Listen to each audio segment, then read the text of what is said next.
So I grew up in Sussex, New Jersey, small town in the mountains up near Pennsylvania, full of cow farms and cornfields. My father owned several businesses, so we were sort of well off. He taught us the value of working hard. When I was 14, my parents got divorced and moved to Richmond, Virginia from there, and my dad moved to Florida. That's where I graduated high school. I was approximately 7 years old when I came to the United States from Sicily. Went to school but couldn't speak English. Had a rough time in school. And went on from there to high school and still couldn't really write or read that good, but I made it through. So after we moved to Richmond, I went out looking for a job. Ended up getting hired at McDonald's after a long search. And then my girlfriend Michelle had a family member that worked at Chesterfield Dodge that got us jobs there as a nighttime receptionist. I never thought that I would work with cars or people or sales or anything like that.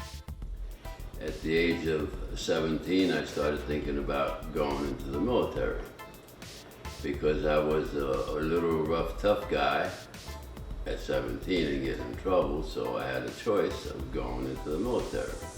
So which I did do, and I served a year in Germany, and from Germany I was sent to Vietnam. I served some time there, was wounded and medevaced out to Japan.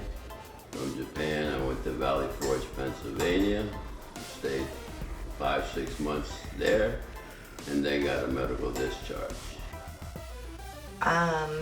So I thought I was gonna go to school and be a criminal psychologist and make lots of money and do something, I don't know. Definitely not the car business. Well, when I first started out, I went to a boat tech and I learned tool and die making, and I had a good job, but I didn't like it at all. So I gave it up and went to work for a gas station for $1.98 an hour and learned all I could.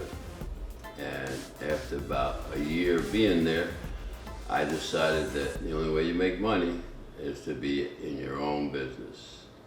So I had to borrow $5,000. I opened up a repair shop, gas station, and did very well. I learned quick that you had to have thick skin and, be able to take a joke. They actually interviewed girls before they'd hire them to make sure that they could handle the way that the guys talked and, the environment that we were in. From then on, I just kept on going and starting other businesses, construction company. I had friends that were actual bums, and I turned them into businessmen.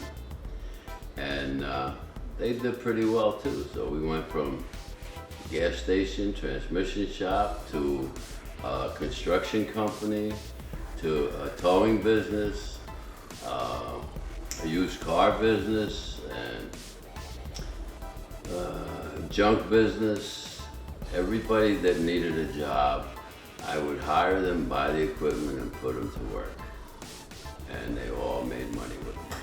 So for the past 12 years, I was one female manager in the whole dealership. As far as the sales floor went, I think we might have had 3 women. So the rules were made by men, the shirts were made for men. Everything was in a man's world, and we had to figure out how to fit in it.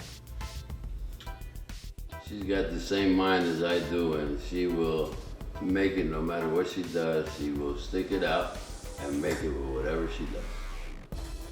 Anything I put my mind to, it's going to be done. Well, I'm sure she got it from me. Her mother was scared of everything, where me, I'd venture into anything. So I started a trucking company. Just out of the blue, I met somebody who told me to do a little research, and a few days later I bought a truck and trailer, and now I have a trucking company. So I just got my CDL learners, And then today I just passed a 2-day motorcycle course, so I'll have my motorcycle license as well. Oh yeah, I did a lot of crazy things, you know. I got into a lot of fights. I dated different women, and yeah, it was pretty bad. And God always pulled me out of it.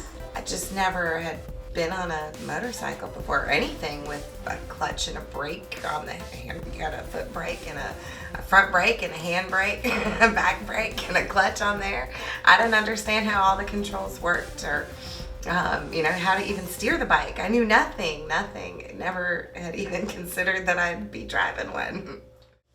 I feel like my life has changed so much from trying to follow the direction that I'm given daily,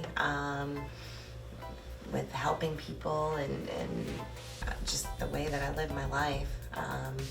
I know I can't fail. Everything I'm doing is through guidance.